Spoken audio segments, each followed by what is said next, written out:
어제 저희가 레위기 시작했는데요. 레위기의 전반부 1장부터 하나님이 제사를 드리는 방법에 대해서 설명하는데, 어제 저희가 번제에 대해서 살펴봤고 오늘은 소제부터 출발하려고 합니다. 이 5개의 제사는 모두 예수 그리스도를 예표하고 있습니다. 그리고 이 5개의 제사를 완성하신 것도 예수 그리스도의 십자가의 사건과 예수님의 예물 되심을 통해서 이 제사법이 성취되었는데, 그래서 구체적인 그 제사의 방식이나 내용 그 자체를 익히기보다는 그렇게 하나님이 제사를 요구하셨을 때 거기에 담겨 있는 하나님의 뜻이 무엇인가를 이제 살펴보는 것과 하나님의 백성들과 하나님과의 관계하는 방법들이 이 제사법 안에 내포되어 있는데, 이 제사에 있는 그 모든 것을 문자적으로는 우리가 지킬 필요는 없지만 그 안에 담긴 하나님과 우리와의 관계의 법칙들을 우리가 이제 이 제사를 통해서 찾아낸다면 그것이 현재 우리에게도 의미가 있겠다 싶습니다. 자, 어제 처음 살펴봤던 번제는 주로 자발적 제사예요. 하나님께서 상번제 같이 요구하시는 이런 제사 말고는 자발적인 제사의 성향이 굉장히 강한데 하나님의 진노를 누그러뜨리는 역할을 합니다. 번제는 다 태워드리는 제사인데 완전한 헌신을 의미하기도 하고요. 자, 2장 1절부터 16절까지는 소제에 대한 규례를 하고 있는데, 소제는 민하라는 히브리어입니다. 빌려주다, 선물을 주다에서 유래한 단어인데, 그래서 이 민하는 선물, 공물, 재물 이런 뜻이 있습니다. 다시 말해서 하나님의 백성이 하나님께 세금 내듯이 공물을 바친다, 이런 식의 의미가 이 민하라고 하는 소제에 담겨 있고요. 제사를 드릴 때 고운 가루에 또는 화덕에 구운 것, 철판에 붙인 것, 솥에 삶은 것, 첫 이삭, 그냥 이삭 그대로 드리는 이런 방식으로 다양하게 드리고 있습니다. 예배자가 소나 양을 가져가듯이 이것을 가져가면 제사장이 그것을 하나님께 일부를 바치게 되는 형태로 제사가 이루어지는데, 여기서 아주 중요한 것이 누룩이나 꿀을 넣지 말아야 한다라고 표현하고 있습니다. 누룩과 꿀의 역할은, 누룩은 이렇게 부풀리는 이러한 역할을 하거든요. 그래서 누룩이라는 것들이 신약적으로는 무엇과 깊은 연관이 있냐면 죄의 확산과 깊은 연관이 있습니다. 그래서 신약에서는 고린도전서에서 바울이 얘기할 때 아마 고린도전서를 보내는 시점이 6월절 직전인 것 같은데, 너희가 6월절을 보내야 돼, 누룩 없는 6월절을 보내자, 이렇게 요청합니다. 6월절의 또 다른 이름은 무교절에서 없을 무자에 이제 누룩교자를 써서 누룩이 없는 절기, 무교병을 먹는 절기인데, 그 절기와 죄 없이 지내는 것을 연결시켜서 누룩 없는 절기를 지내자, 이렇게 표현합니다. 고린도 교회에 음란이 있었거든요.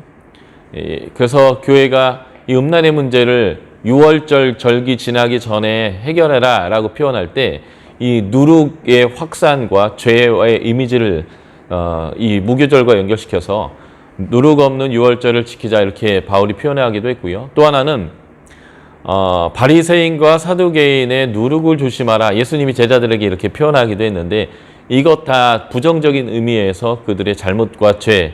근데 창세기 3장에서 봤듯이 잘못하는 이 죄는 늘 어떻게 되냐면 확산되어져 가요. 아내에게서 남편에게로 뭐 이렇게.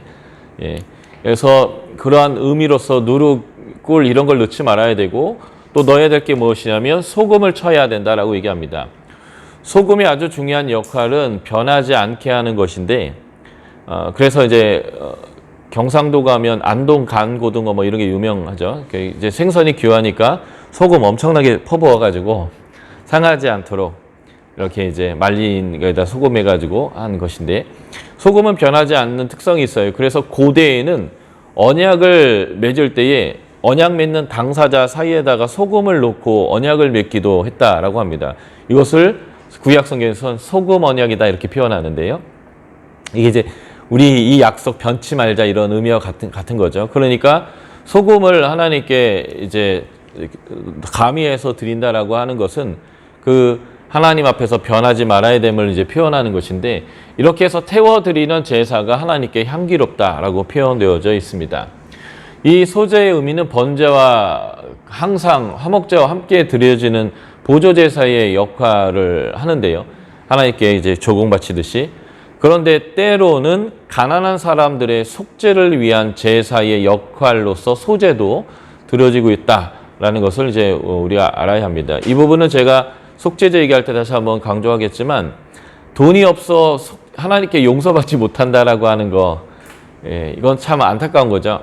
하나님의 나라와 일반 세상 나라의 차이는, 일반 세상에서는 유전무죄, 무전유죄, 이거는 뭐 편차는 있어도 선진국과 후진국에 크게 다르지 않아요. 그래서 돈만 있으면 큰 죄를 저질러도 이제 그냥 집행유예 뭐 이런 식으로 나오고, 돈이 없으면 작은 죄를 저질렀어도 구속 뭐 이렇게 이제 되어지는 모습이죠. 이게 이제 세상이라면, 하나님 나라에서는 모두가 하나님의 법 안에서 평등하다라는 거예요. 하나님의 법 안에서 평등하다라는 것의 가치를 담고 있는 것 중에 하나가, 용서받기 위해서 돈이 많이 들어가면 어떤 사람은 그냥 하나님께 회개에, 그리고 하나님과 화해의 의지가 없어서가 아니라 돈이 없어서 이제 하나님과의 관계를 풀 수 없는 이런 일이 생기는데, 이럴 때는 하나님이 가난하면 비둘기 바쳐라, 더 가난하면 한 움큼 곡식 들고 와서라도 바쳐라, 그러면 내가 이거 받아주겠다라고 하면서 모든 사람들이 하나님과의 관계 안에서 관계를 풀 수 있는 방법을 하나님께서 여섰습니다. 그러나 죄를 진다라는 것은 반드시 너에게 큰 피해와 손해가 이루어지는 거고, 안 짓는 게 훨씬 너한테 이롭다라는 것을 보여주기 위해서는 대가를 반드시 요구하셨다라고 하는 이 두 가지, 이 긴장 안에서 하나님은 한 움큼의 가루만으로도 하나님과의 속죄가 가능하도록 하는 은혜를 주셨다라고 하는 그런 측면이 이제 소제에서 보여주는 하나의 내용이다라고 볼 수 있겠습니다. 구약 신학적으로 소제는 하나님의 언약적 자비를 깨달아서 매일매일 삶을 하나님께 헌신하는 이제 의미가 있어요. 그래서 이 번제와 함께 이 소제가 매번 하나님께 이제 드려지게 되고요.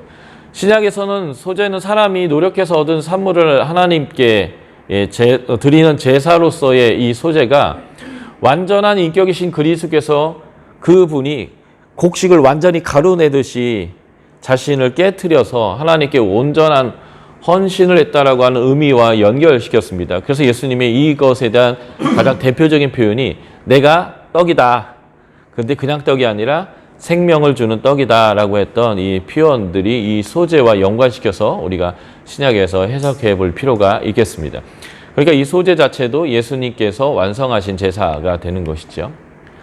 자, 화목제를 보도록 하겠습니다. 이름 그 자체가 이 제사의 의미가 뭔지를 보여주고 있는데, 예수 안에서 우리 화목됐네, 이런 화목 의미 그대로 하나님과 인간 백성들 가운데 화목이 이루어지게 하는 제사입니다.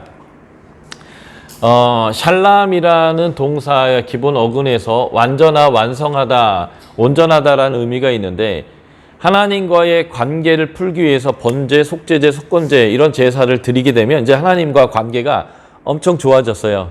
그러니까 하나님과 우리의 관계는 이제는 완전히 해결됐고, 이제는 당신하고 나하고는 친합니다라고 하는 이것을 확증하는 마지막 그 제사가 화목제예요. 그래서 속죄제나 속건제 드린 다음에 화목제를 드립니다. 그런데 이 제사의 중요한 특징은 그 전까지의 제물 등에, 그러니까 번제, 소제, 속죄제, 속건제, 이 제물 중에 제물을 드리는 제주가 먹을 수 있는 것은 없었어요. 일부 제사장의 몫으로 가는 건 있지만 제사를 드리는 사람이 먹을 수 있는 제사는 화목제밖에 없습니다. 하나님 앞에서 이제는 얼굴 맞대고 밥 먹을 정도는 이제 됐다, 이런 느낌이 강한 거죠. 그래서 하나님과 나와의 관계가 회복됐고 주로부터 오는 복이 나에게 미칠 수 있습니다. 이제 완전해졌습니다. 우리의 관계는, 이런 의미로 하나님 앞에서 먹고 마시는 그런 의미의 제사가 화목제다라고 보시면 되겠습니다. 그래서 뭐 화해와 평화 조약이 체결됐다, 뭐 이런 식의 의미가 있는 거예요. 그러니까 모든 제사가 드려진 다음에 화목제가 드려지게 되어집니다. 화목제는 소, 양, 염소, 수컷이나 암컷 흠없는 것 드리면 되는데요. 그러니까 수컷, 암컷 하여튼 뭐든지 드리면 된다 이런 의미예요.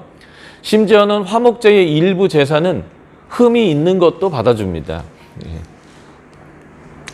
여호와 앞에서 회막문에서 드리게 되는데 이 앞이라는 단어는 제가 전에도 강조했지만 파님이라는 히브리어를 써요. 그러니까 하나님 얼굴 앞에서 이제 드리는 하나님과의 교제하는 그러한 예배의 형태가 되겠고요. 그래서 예배자는 회막 앞 여호와 앞으로 가져와서 짐승에게 안수하고 그것을 잡으면 그 피와 고기를 제사장들이 처리하게 되고 나머지 고기를 이제 예배드리는 사람이 먹게 되는데 목적은 이 여호와께 향기로운 냄새다라고 하는 것입니다. 냄새라는 히브리어가 레하흐인데 루아흐에서 유래했다라고 합니다. 루아흐 성령님이죠. 영 하나님 우리에게 부여 주셨던 그 루아흐와 레하흐가 이제 어근이 이제 같은데요. 하나님을 증정시키는 향내를 의미하고 하나님 진노를 누그러뜨리는 제사이고요.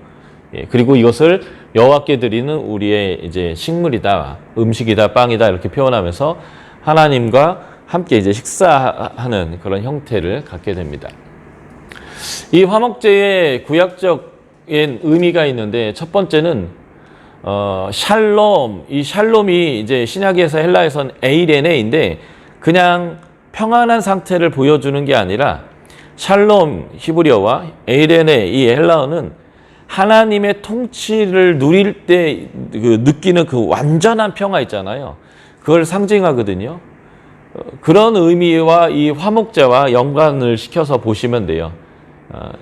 모든 하나님과 우리 안에 거칠 것, 충돌해야 되는 것, 하나님의 진노가 우리 안에서 완전히 사라졌고 이제는 하나님 앞에서 내가 먹고 마시고 함께 잔치를 벌이고 식사를 해도 될 만한 아주 친밀한 관계가 되어졌다라고 하는 완전과 번영의 축복, 하나님과 화목의 상태를 이룬 것, 이것이 이 화목제의 아주 중요한 의미다라는 것이고 두 번째가 친교제사라는 것.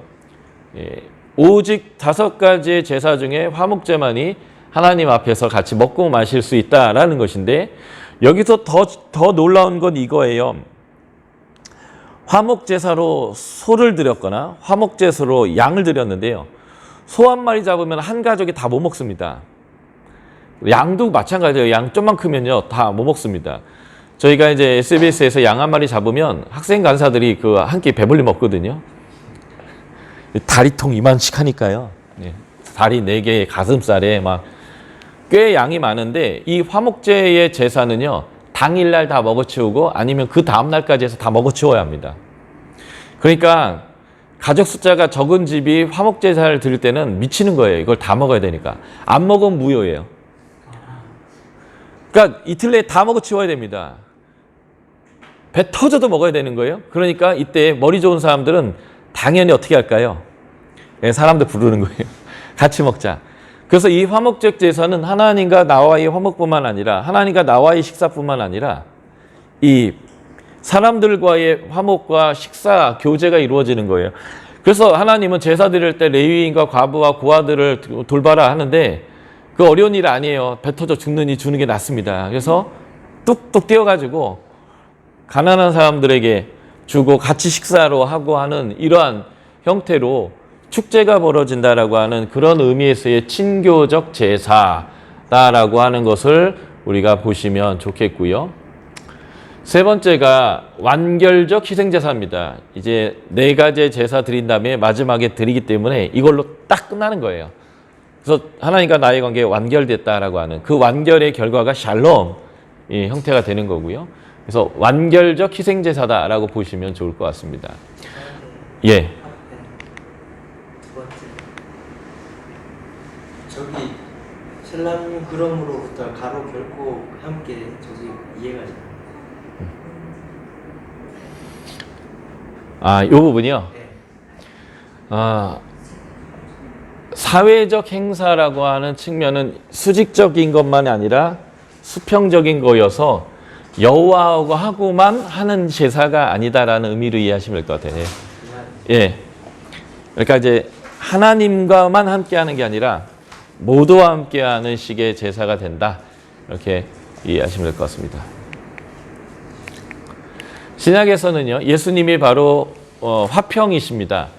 에베소서는 2장에서 구원의 결과를 2번 걸쳐서 설명하거든요. 전반부 1절부터 10절까지는 죄로 죽었던 우리가, 죄와 허물로 죽었던 우리가 예수 그리스도 안에서 살게 되었다라고 하는 그 결과를 얘기한다면 2장 11절부터 끝절까지는 그 예수 그리스도 안에서 우리가 살았다라고 하는 또 하나의 결과가 뭐냐면 그전엔 언약의 백성이 아니었고 먼 데 사람들이었고 하나님의 권속이 아니었던 사람, 쉽게 말하면 이방인들이 이제는 우리와 함께 성전으로 지어져 가는 하나님의 백성이 되는 그 결과가 바로 예수 그리스도의 십자가의 사건이다라고 하면서 그때 사용한 것이 예수 그리스도는 우리의 화평이신지라 중간에 막힌 담을 허셨다 이렇게 이제 표현하고 있는데 바로 신약에서의 이 화목 제사는 예수 그리스도 안에서 이루어지는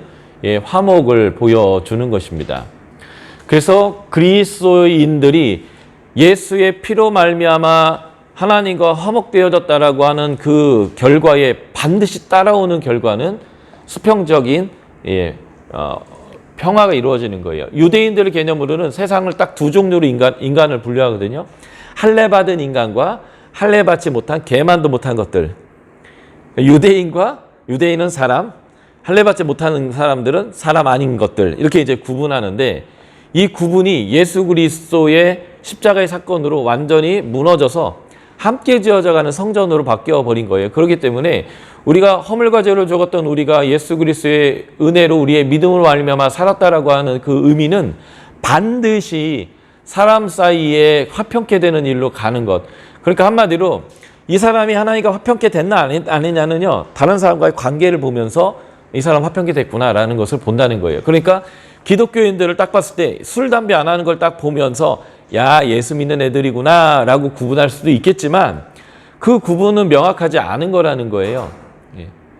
정말 사람들이 딱 이 사람을 보고 너 얘기 안 해도 딱 걸려서 너 예수 믿는구나 라는 것을 알 수 있는 가장 좋은 방법이 뭐냐면 어제도 제가 강조했지만 사람과 어떻게 관계하느냐를 딱 보면 얘가 구원받은 게 맞구만 이렇게 얘기할 수 있는 게 있는데 그게 바로 화평하는 거예요.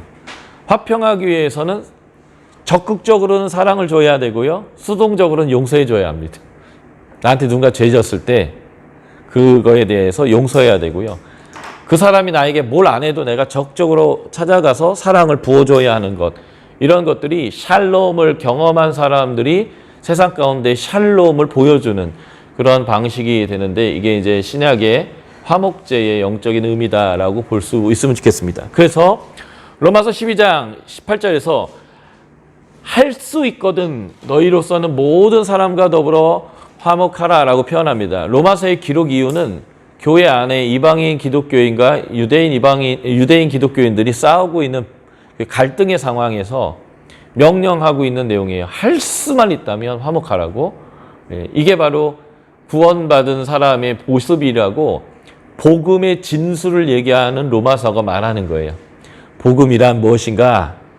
바로 이렇게 화목되는 거다라고 이제 사도 바울은 복음의 진수를 다 설명하고 그러므로 산제사를 드려라. 산제사의 내용 중에 하나가 뭐냐면 할 수만 있거든 화목해라. 이렇게 이제 설명하고 있습니다. 자, 속죄제로 갈까요? 어제도 말씀드렸지만 5가지 제사 중에 가장 길게 자세하게 설명하고 있는 것이 바로 이 화목제다라는 것입니다. 화목제는 다른 것들은 소냐, 양이냐, 염소냐, 또 그것이 수컷이냐, 암컷이냐라고 하는 제물의 종류를 중심으로 나머지 제사는 설명했다면 지금 이 속죄제는 그 예물을 드리는 사람이 어떤 사람이냐라고 하는 그 구분을 가지고 설명하고 있어요. 특별히 제사장 그리고 온 이스라엘 전체가 지은 죄에 대한 제사일 경우는 송아지를 드립니다. 비싼 거를 드려야 한다는 거죠. 그리고 족장이나 평민들이 죄를 졌을 때에는 족장은 수염소, 평민들은 암염소나 어린 암양으로 드립니다. 어제도 제가 말씀드렸지만 고대에서는 수컷이 더 비쌌대요. 그러니까 요 사람들보다는 좀 더 영향력을 가지고 있는 사람들이 더 비싼 것을 내야 됐어요. 이쪽으로 갈수록 비싸지는 거죠. 예. 제사장이 제일 비싼 거 내야 되고요.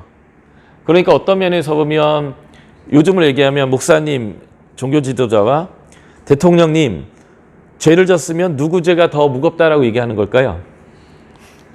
그러니까 하나님 개념에서는 똑같은 죄를 졌어도 목사님 죄가 더 무거워요. 왜냐하면 그 영향력이라는 것이 그 직분이 갖고 있는 것으로 의해서 무게가 매겨지기 때문에 예, 종교적 지도자가 정치적 지도자보다 일반적인 리더십에 있어서 더 하나님의 나라에 영향력을 미칩니다. 왜냐하면 이 나라는 제사장 나라이기 때문에 그렇고요. 신약에서 우리 그리스도인은 세상을 향한 제사장들이기 때문에 그 무게감이 더 비싸다라는 것을 볼 수 있겠습니다. 제물은 흠 없는 것이 드려져야 되고요. 모두 하나님 앞에 와서 해야 합니다. 이 말은 무슨 말이냐면 그 누구하고 화해할 때 전화로 미안해, 잘못했어, 뚝 이렇게 하면 안 돼요. 찾아가서 얼굴 보고 눈을 보고요. 눈은 거짓말 못하니까 눈에 진정성을 담아서 예, 진정한 사과를 하는 것이 화해라는 방법이에요. 그래서 하나님은 이스라엘 백성이 아무리 멀리 살아도 저 위에 단에 살아도 저 아래 브엘세바에 살아도 하나님이 택하신 곳 앞으로 무조건 오게 요청하셨습니다. 모든 제사가 그래요. 여호와 얼굴 앞으로 와야 됩니다. 앞이란 단어는 그냥 얼굴이란 뜻이니까 여호와 얼굴에 나와서 하나님 보고 내가 정말 죄를 졌습니다라고 인정하도록 하는 것, 이게 이제 하나님이 죄를 회개할 때 요구했던 아주 중요한 요소다라는 거예요. 그래서 모든 제사의 장소는 회막 앞으로, 여호와 앞으로 나와야 되고, 그게 때로는 이제 번제단 앞일 수도 있고 뭐 여러 가지 얘기지 하지만 어쨌든 회막으로 나와야 한다라는 것은 예, 동의를 합니다. 모든 다른 제사와 마찬가지로 예배자가 해야 할 일과 제사장이 해야 할 일이 분명히 구분되어 있는데, 예배자는 예물을 가져오고 안수하고 직접 목을 따고 피를 빼고 가죽을 벗기고 각을 뜨는 일들을 직접 해야 하고요. 그런 과정 중에 내 살을 찢고 내 마디마디를 쪼개는 것과 같은 심령으로 이제 생명 하나를 죽이는 그 과정들을 직접 예배자가 해야 합니다. 그러면 제사장은 그 피를 가지고 이제 지정된 장소에 뿌려야 되는데, 성소의 휘장 여호와 앞에 7번 뿌리는 제사는 오직 제사장과 온 회중의 죄인 경우, 다시 말해서 비싼 걸 드려야 되는 사람들은 휘장까지로 가져가야 된다는 거예요. 이 말은 뭐냐면 그 죄가 훨씬 더 중해서 하나님 존전 앞까지 그 죄가 밀고 들어가게 하는 아주 중요한 죄가 있는데, 그것이 바로 제사장과 온 회중이 짓는 죄입니다. 예. 그래서 회막에 들어가서 피를 뿌리는데, 뿌리는 게 그 성소, 지성소와 성소가 있는 그 문 앞에 보면 번제단이 있거든요. 번제단의 앞에다가 피를 뿌리냐 아니면 성소 안까지 들어가서 휘장에다 뿌려야 되느냐, 이 차이가 바로 이제 제사장이나 온 백성이 하나님께 범죄한 경우에는 성소 안으로 들어가야 되는 거고, 그렇지 않은 경우에는 밖에 제단에서 해결할 수 있는, 이 하나님 앞에 얼마나 더 가까이 가느냐라는 것 자체가 그 죄가 얼마나 더 영향력 있고 큰 건가라는 것들을 보여주는 방식이 됩니다. 제사장은 화목제처럼 속죄제물의 모든 기름을 다 태워야 되고요. 기름은 다 하나님 거라고 얘기하셨거든요. 화목제든 뭐 다른 제사든. 예. 그리고 번제단 위에 그 기름과 내장들을 다 이제 불태우게 됩니다. 자, 속죄제 규례 중에 아주 반복되는 마지막 어구가 이거예요. 제사장이 속한즉 사함을 받는다. 여기서 이 속한다라는 단어는 카파르라는 단어예요. 이 카파르라는 단어의 뜻이 여러 가지 있는데 그 중에 하나가 역청을 칠한다라는 뜻도 있어요. 역청을 칠하는데 구약의 창세기와 출애굽기에 역청을 칠한 아주 중요한 테바라고 하는 히브리어가 있었어요. 테바가 구약 성경에 두 개의 본문에서 등장하는데, 하나의 본문은 창세기에 노아가 만들었던 방주가 히브리어로 테바예요. 그리고 두 번째, 출애굽기에 가면 모세가 버려졌을 때 탄 광주리가 테바인데, 이 둘 다가 역청이 칠해져 있습니다. 역청을 칠한 이유는 방수한 거죠. 방수. 고대에서는 물이 혼돈이고 악을 상징했는데, 그 혼돈과 악이 하나님의 구원의 방주 안에 침투하지 못하도록 이렇게 바른 게 카파르예요. 역청을 칠하다. 그런데 그 카파르가 뜻하는 첫 번째 의미가 뭐냐면, 속한다 하는 거예요. 하나님의 백성 가운데 하나님의 보호가 딱 죄가 들어오지 못하도록 딱 이제 덮어버리는 의미가 이제 이런 카파르라는 단어입니다. 그래서 제사는 하나님이 그를 덮어줬더니 어떻게 되냐면 거룩해진 게 아니라 부정해서 정결해진 것입니다. 사함을 받는다라고 하는 것이 죄가 용서되어서 정결케 되는 것을 의미합니다.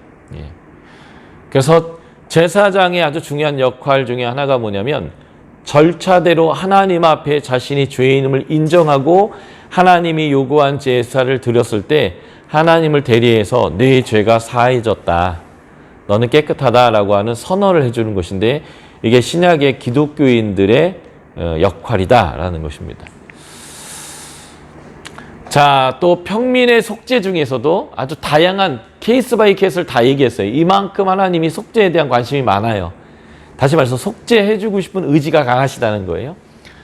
증인이 거짓말했을 때, 또는 부지정이라도 자기가 부정해졌을 때 함부로 맹세를 해서, 사람들이 맹세를 이제 왜 하냐면 안 믿어주니까 맹세하는 거거든요. 왜 안 믿어주냐면, 내가 1억만 빌려주면 금방 갚을게. 안 믿어지잖아요. 사람들이 안 주거든요. 근데 이 사람은 꼭 1억을 갖고 싶은 거예요. 그러면 뭘 해요? 맹세를 한다고요. 자기 맹세로 안 되면 다른 사람 보증까지 세워서라도 그걸 해가지고 다른 사람을 망하기까지 하거든요. 그래서 산상수훈에 나와요. 그 맹세하지 말라고. 너는 맹세를 지킬 능력이 없다고. 하늘에도 대고 하지 말고, 땅에 대도 말고, 왕의 도성에도 대해서 말하지 말고, 맹세 자체를 하지 말라고. 기면 기고 아니면 아니라고 얘기하라고 이제. 그러니까 사실 맹세를 하는 것은 자기가 너무 욕심이 강하고 자기가 하고 싶은 게 너무 강할 때 할 수 없는데도 말이죠. 그럴 때 하는 것들이 맹세거든요. 그러다 보니까 죄를 짓는 거예요. 나는 꼭 갚으려고 했지. 근데 부도가 나가지고 남의 집까지 뭐 어떻게 못하는 거잖아요. 그러니까 이게 자기 의지와 상관없이 그게 죄예요. 그러니까 욕심을 부리면 거기로부터 죄가 확산되어 나와요. 나만 망하는 게 아니라 다른 집까지 다 망하게 하거든요. 그리고 맹세하면서 뒤에서 이렇게 손가락 이러고 있고 X자면서 그건 진짜 나쁜 놈이고 지킬 의사가 없지만 지금 당장 내가 이거 해야 되니까 어쩔 수 없다 뭐 이러면서 하는 맹세도 있고요. 그래서 보시죠. 부지 중에 한 죄도 죄고요. 네가 함부로 하는 말도 다 죄라는 거예요. 하나님은 디테일하게 죄가 무엇인지 이 속죄제를 통해서 얘기하고 있는데, 더 놀라운 것은 그런 죄까지도 용서할 준비가 됐다는 거예요. 이러한 걸 구체적으로 언급하신 이유는 이런 것들을 내가 죄 용서 안 하겠다 이런 얘기가 아니라, 이럴지라도 내가 죄인입니다, 잘못했습니다 하고 먼 길 마다하지 않고 예물 준비해서 내 얼굴 앞에 딱 나와가지고 하나님이 정한 규례대로 행하면서 죄인 것을 인정하면 용서해 주겠다는 거예요. 그래서 이 속죄제가 은혜가 있는 거예요. 이렇게 자세하게 설명하고 있는 것 자체가 정말 은혜입니다. 또 이 부분이 은혜예요. 자신이 못 깨달았으면 죄인데도 불구하고 하나님이 처벌하지 않는 선으로 남겨두셨어요. 그런데 누가 깨닫게 하거든, 깨달아지거든, 그건 죄예요. 그러니까 하나님의 처벌이 언제부터 시작되냐면, 깨달아졌는데 누가 깨달았게 해줬는데도 그 인정하지 않으면 그때부터 처벌 대상이 된다는 거예요. 원래는 처벌 대상인데 하나님이 굉장히 인자하고 자비하고 노하기를 더디하시는 분이라 기준을 높이 하나님 수준으로 세워놓으면 다 벌받을 수밖에 없는 존재들이어서 하나님이 굉장히 큰 은혜의 부분이 깨우쳐주면 깨달았게 되면이에요. 예. 이게 참 은혜죠. 예. 그때는 이제 이렇게 예물들을 흠없는 것으로 가져와서 예배를 드리면 되는데 하나님 앞에 끌고 왔다는 말과 아무 일에 잘못하였느라 자복하는 말은 같은 의미예요. 손바닥에 손에 손바닥과 손등처럼 이게 손인 것처럼 이건 같은 말로 취급하시면 돼요. 먼 길 마다하지 않고 예물 들고 여러 날에 걸쳐서 하나님께 나왔다라는 말과 내가 잘못하였느라 자복하는 말은 같은 말이에요. 그러니까 하나님께 나온 것은 면피, 지금의 상황만 어떻게 좀 이렇게 해결하려고 어떻게 좀 이렇게 해보려고 넘어가려 보려고 대충 하는 의미가 아니라 내가 이런 죄를 잘못했습니다라고 명확하게 얘기하기 위해서 하나님 앞으로 나오는 거다라는 의미로 이 두 가지를 같은 의미로 보시는 것도 좋겠다라고 생각합니다. 그러면 이제 죄를 처리하는 방식을 하나님이 주신 대로 이제 처리만 하면 되는 거죠. 예. 예. 그래서 평민이 속죄할 때 아까 같이 암염소, 어린 양, 암컷, 어린 양, 염소 이런 거를 가져오는 게 정상이지만 너무 가난하면 이거 양이 안 되면 비둘기 가져와도 된다는 거예요. 비둘기도 안 된다 싶으면 밀가루 좀 가져와서라도 하라는 거죠. 이것 또한 하나님의 은혜가 무엇인지를 보여주는 속죄제의 규례인 거죠. 그러니까 지금 속죄제는요, 대상별로도 얘기하고 케이스별로, 죄의 케이스별로도 얘기하고 그리고 정 돈이 없다면 재물을 통해서 소로들이나 밀가루로들이나 하나님 입장에서 그 사람이 하나님 앞에 드릴 수 있는 최선을 한 거면 그것이 똑같이 죄가 용서되어진다라고 하는 모든 사람이 하나님 앞에서 죄가 용서될 수 있고 용서하려고 하신다라고 하는 이 의미가 이 속죄제 안에 담겨 있다라고 보시면 되겠습니다. 예. 그래서 고운 가루를 바치면 되고요. 평민의 속죄, 비둘기의 속죄, 고운 가루의 속죄는 다 똑같아요. 예. 그래서 하나님께 가져오면 제사장이 절차를 밟아주는 것이죠. 예. 그러면 제사장이 속한즉 사함을 받는다. 해가지고 제사장을 통해서 하나님 앞에 내가 사함을 받는 이제 모습들을 보여주는 거죠. 여러분들이 이제 고해 성사를 어떻게 볼 것인가에 따라 신학적인 입장이 달라질 수 있다고 보지만 천주교가 복음을 전파할 초대교회나 중세시대 때는 사람들이 우리로 표현하면 일자무식이 거의 대다수였습니다. 무식해요, 소위 말해서. 그래서 철학적인 개념, 신학적인 개념 설명하면 이게 무슨 소린가, 개가 지나갔나 하면서 이해를 잘 못하는 사람이 다수였어요. 성경을 읽는 게 아니라 가르쳐줘야 되는데 잘 몰랐단 말이죠. 그래서 이러한 제사장 역할을 이제 신부들이 대리를 했다고 보여져요. 저는 그게 처음에는 굉장히 선했다라고 보여집니다. 그런데 정말 이제는 사람들을 그렇게 하는 게 아니라 진짜 예수 그리스도 제사장 앞으로 나와서 예수 앞에서 해결하도록 하는 것들을 가르쳐야 되는데 아직도 내가 중재하리라라고 하는 것은 그거는 맞지 않는 것 같아요. 예를 들면 처음에 3살, 4살짜리 아들, 딸들을 부모가 다루던 것을 장가를 갔는데도 똑같이 다루면 안 되는 거죠. 아내랑 애들이랑 이제 집에 놀러 가는데 아들 엉덩이 두들기면서 어이구 우리 아들 왔네 어쭈쭈쭈쭈 하면서 맘마 좀 먹을까 그러고 뭐 이게 막 떠먹여주고 뭐 이렇게 하면 안 되는 것처럼 지금 천주교에서의 고해성사는 분명히 이단적인 라고 생각해요. 그런데 목회적인 입장에서 때로는 너무 이것을 이해할 수 없고 모르는 사람들에게는 그런 때가 있을 것이지만 실제적으로는 그렇게 하면 안 되는 것 같습니다. 어쨌든 예, 저는 이 제사장의 역할을 지금의 사제들의 역할과 연결시켜서 그렇게 속죄해 주는 것은 불가하다라고 생각합니다. 직접 하나님 앞에서 행해야 하는 것이죠. 예. 자, 속죄제의 의미는 정결을 위한 거예요. 예. 특별히 16장은 대속죄일, 모든 나라 백성들과 그들이 행한 모든 죄에 대한 문제를 다룰 때도 정결케 하는 것인데, 특별히 대속죄일의 정결은 지성소 청소하는 날입니다. 손바닥과 손등과 같은데 대속죄일은 이스라엘 백성이 죄를 용서하는 날인 게 맞아요.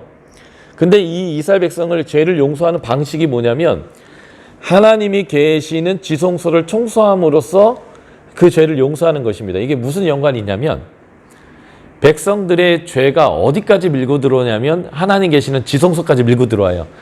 특별히 제사장들이나 비중 있는 그런 지도자들이 국가 전체가 짓는 죄인 경우에는 이 회막 안에까지 피를 뿌려야 되는데, 그런 식으로 죄가 지성소까지 밀고 들어오는 거예요. 그래서 1년 동안 이 백성이 지은 죄가 너무 어마어마해서 지성소로까지 죄가 밀고 들어오니까 하나님이 여기 살 수가 없는 거예요.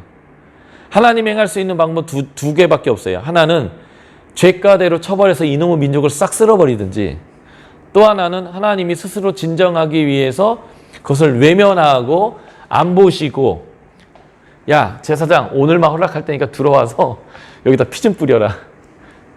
죄는 피로써 속하니까요. 그러니까 다이슨 같은 청소기 가져와가지고 이렇게 청소하는 날, 그리고 그 세제로 청소하고 알코올로 뿌렸고 세균, 이런 청소가 아니고요. 어떻게 보면 지성소를 더 더럽히는 거죠. 피 뿌리면 거기 그 뭐 파리 끼고 뭐 이렇게 냄새 나고 그러는데, 그러니까 제의적 정결인데, 하나님은 이 지성소에 계속 있고 싶은 거예요. 계속 있고 싶은 이유는 이 백성 가운데 계속 거하고 싶은 거예요. 이 백성 가운데 계속 거하고 싶은 이유는 이 백성의 기도도 응답해 주고 싶고, 이 백성을 위해서 싸워도 주고 싶고, 이 백성에게 우로도 내려주고 싶고, 이 백성에게 내 복을 막 주고 싶은데, 처음 창조했던 목적대로 이놈의 백성이 내 눈에 열만 불이 나오게만 하고 나를 이 지성소에서 몰아내는 거예요. 구약에 이 몰아내갖고 하나님 쫓겨나는 케이스가 두 번 있거든요. 실로의 성소에서 한번 쫓겨나고요, 솔로몬 성전에서 쫓겨나시고. 근데 하나님이 안 나가겠다고 버티는 의미로서 이날 문을 열어주는 거예요. 제사장 들어오라고. 그래서 이곳을 청소하라는 거죠. 여기까지 들어온 죄를 청소하라고. 그 이유는 내가 너희와 함께 거하고 싶고, 그래서 내가 너에게 복 주고 싶다. 그래서 이 속죄는요, 정결을 위한 거예요. 정결. 특별히 대속죄일은 지성소의 정결을 위한 날이다라는 것입니다. 죄가 사람을, 특히 하나님의 성소를 더럽히는데 그 죄에 대한 합당한 대가는 피인 것이죠. 그래서 속죄제는 피를 드려지는 건데, 대속죄일은 특별히 지성소까지 이제 피를 가져오게 된다는 거고요. 죄가 속죄되지 않고 그리고 잘못이 제거되지 않으면 하나님의 거룩함은 진노로 바뀌게 돼 있습니다. 왜냐하면 공의의 하나님이니까요. 축복과 저주의 논리대로는 저주의 상황이 이 진노의 상황인 거죠. 이스라엘의 부르심은 하나님이 거하실 수 있는 하나님의 거룩한 백성이 되는 것입니다. 하나님은 지성소에만 거하는 게 아니고요, 이스라엘 가운데 거하세요. 그러니까 이스라엘 가운데 하나님이 거하시게 하는 것, 이게 바로 하나님 백성의 목적입니다. 여러분들이 존재하는 목적은 이 베트남 땅에 하나님이 계시게 하는 것입니다. 이게 이제 신학적으로 아주 중요한 의미가 되는 것이죠. 속죄제는 죄로 인한 오염을 이제 다루는 건데, 개인이 죄를 지었다면